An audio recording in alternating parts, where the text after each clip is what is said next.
m'appelle Vintage Tran et depuis 2 ans, je me considère comme un YouTuber.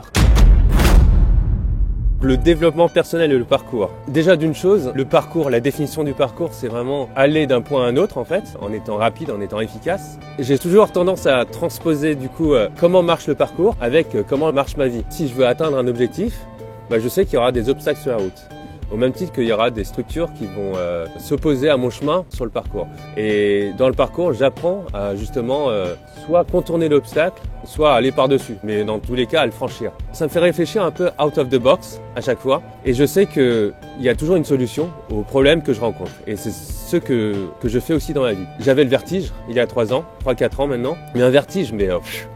poussé dans le sens que j'étais sur un mur comme ça, même un peu plus grand que cette rainure, à 3 mètres du sol, et j'étais tétanisé, je ne pouvais pas avancer, j'étais bloqué. Donc l'entraînement au parcours m'a permis de vaincre cette peur-là, et je me dis voilà, cette phobie du vide, si je peux la vaincre, je peux vaincre d'autres phobies. Par exemple la phobie de parler en public, que j'avais aussi. Je l'ai vaincu parce que voilà, je suis youtubeur, je vlog, etc. Mais tout ça c'est parti de cette notion de savoir que je peux vaincre mes peurs. Donc voilà, après on peut le transposer à plein de choses d'autres. J'imagine qu'on le retrouve chez beaucoup de personnes à des degrés plus ou moins différents, sur des domaines différents. Moi, c'est vraiment l'expérience du parcours qui m'a forgé du coup cette mentalité, dans le sens que voilà, il y a des pics de progression, etc.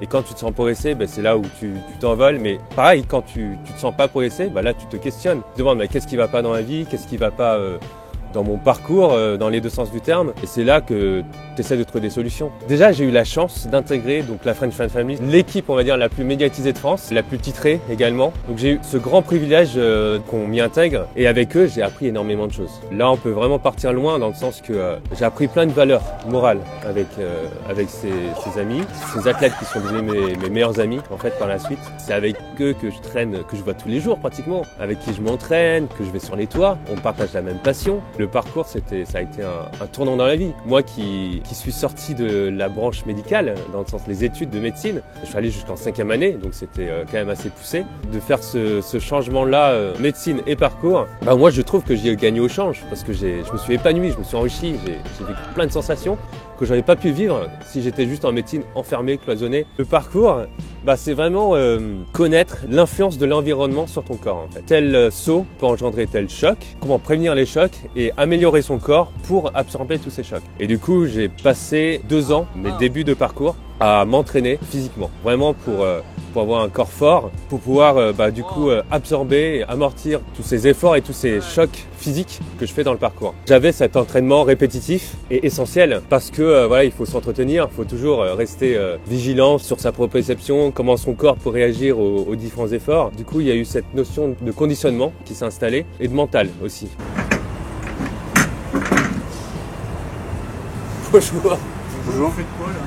Pardon, on se fait un interview. Vous êtes monté comment? Vous avez rien à faire sur ce toit? Sinon on peut aller sur un autre toit si vous voulez. Vous faites comme vous voulez, mais vous n'avez rien à faire là. Donc qu'est-ce que le parcours a changé dans ma vie? En dehors bien sûr de cette confiance en soi, il y a eu aussi ce moyen que j'ai abordé précédemment, qui consistait du coup à voir un obstacle sur ma route, à essayer de trouver une solution pour le franchir par plusieurs angles en fait. Cette multiplication de pensées, je l'ai acquis à travers le parcours. C'est-à-dire qu'un ami me disait, Simon Noguera, donc un de mes meilleurs amis, il me disait que si on se place dans sa cuisine, voilà, mais pas de manière debout, mais de manière allongée, le dos contre le carrelage, et on regarde le plafond, tout ce qui va passer par nos têtes, ça va pas être du tout des choses de la vie quotidienne. Il y a d'autres choses qui vont te traverser l'esprit. Tu vas réfléchir différemment. Il disait qu'il avait exactement pareil sur les toits. Et comme je l'ai rejoint sur les toits par la suite, parce que c'est lui qui m'a beaucoup influencé à monter là-haut, j'ai eu aussi ressenti cette même vague d'euphorie et cette vague de pensées différentes, quoi. On est sur un Paris qui est vide en fait. Il y a personne là-haut. Du coup, il n'y a personne pour nous déranger. Par exemple, au sol, il y a toujours du bruit de partout, des gens qui passent, qui t'interpellent dans la rue, des publicités que tu ne veux pas forcément voir. Du coup, qui te biaisent un peu, qui te perturbent ton chemin de pensée. Et du coup, sur les toits, il n'y a rien de tout ça. Et du coup, tu es libre de vaquer, d'aller loin dans tes pensées sans obstruction. Et c'est ça que j'adore sur les toits. C'est pour ça que je réfléchis énormément ici. Ne pas être parasité par son environnement, c'est ça. De se recentrer sur soi-même. Exactement. Quand tu es tout seul, dans un Paris vide, là-haut, en dehors d'admirer les paysages et de faire des petits sauts par là, quand tu te poses, forcément tu te centres sur toi-même, quoi. Donc le parcours en fait c'est un sport mais c'est aussi une discipline, c'est aussi un art de vivre. En faisant des entraînements réguliers, en forgeant justement ce mental dont je parlais plus tôt, ça m'apprend une certaine hygiène de vie. Et c'est pour ça que maintenant j'arrive à être organisé et à savoir où je vais et savoir comment y aller. Quand je suis sur les toits, je ressens de la peur. Alors contre toute attente, oui j'ai peur, je suis à l'aise sur les toits. Mais il y a des choses qui me font peur et qui me freinent. Et je trouve ça essentiel d'avoir peur, pour justement ne pas être inconscient sur les toits.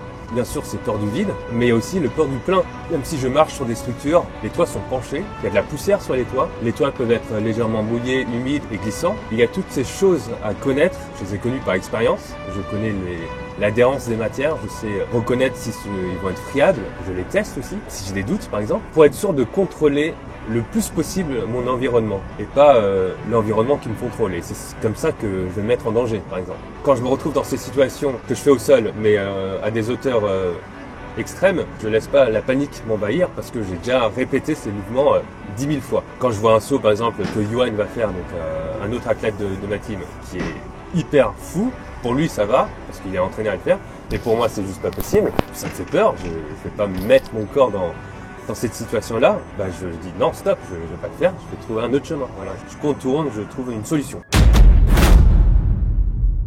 Pourquoi je veux aller sur les toits? C'est pour être libre, tout simplement. Ce que je dis souvent à Simon, c'est que j'adore voir l'horizon. Être dans un lieu et voir un ciel immense au-dessus de moi, voir le soleil se lever, se coucher, défiler au-dessus de moi, mais à voir vraiment très très loin, quoi. Voilà, que je sois sur les toits de Paris, que je sois à La Baule, donc près de la mer, ou dans d'autres villes, je monte toujours sur les toits pour voir cet horizon. Ça me propose, quoi. On marche dans des sillons, en fait, qui nous ont destinés, c'est-à-dire des rues, les trottoirs, passages piétons, tout ça, on suit ces lignes-là. Et aussi au sol, quand on regarde en haut, on voit le ciel découpé en morceaux, en espèce de puzzle, quoi. Ça obstrue le ciel et comme ça m'obstrue les pensées.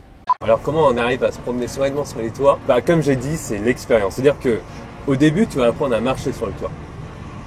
Tu auras peur au début, au fur et à mesure que tu vas marcher sur les toits, tu vas te sentir de mieux en mieux. D'étape en étape, tu arrives à marcher, courir, sauter, escalader, voilà. Et toutes ces étapes prennent du temps, ça m'a pris 5 ans. C'est pour ça que maintenant, aujourd'hui, je peux dire que je suis serein sur les toits. Quand j'explore Paris, je suis toujours à l'affût d'une différence architecturale sur les toits. C'est-à-dire que quand je lève ma tête là-haut, si je vois un dôme ou quelque chose qui a rien à voir, par exemple une façade qui est très belle avec plein de prises possibles, des balcons cool et puis des choses sur la façade. Du coup, j'ai totalement envie de l'arpenter, voir vraiment le contour, vraiment comment ça s'inscrit en fait dans le toit, cette architecture.